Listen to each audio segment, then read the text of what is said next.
All right, Dr. Jen, there's a medical headline that's getting a lot of attention in women's health. A new diagnostic tool that women can use on their own in their homes.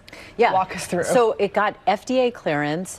This is something called the Q-Pad, made by a company called Quinn, that uses menstrual blood collected in a home setting by a woman to run a simple blood test known as a hemoglobin A1C that normally involves, obviously, a needle in your arm, what we call a venipuncture, really clearing the way using biotech and advances in science to a slew of home testing during a woman's menstrual cycle for things like cholesterol, potentially down the road things like infections, tumor markers, you name it.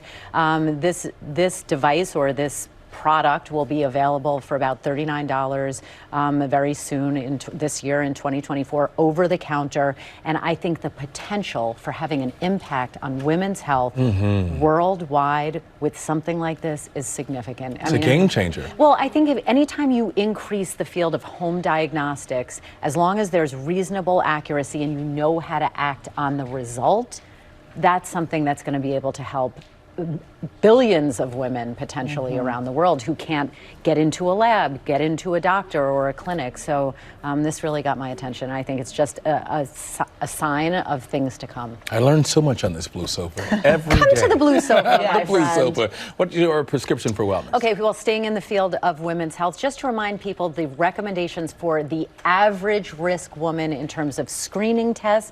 Number one, mammography to screen for breast cancer by the U.S. Preventive Service Task Force. For the average risk woman, that's every 2 years for women 40 to 74. Again, that's average risk. Pap smear to screen for cervical cancer, roughly every 3 years for women 21 to 65. And then bone density to screen for osteoporosis, according to ACOG, at least once starting at the age of 65. I can't emphasize this enough. These are average risks.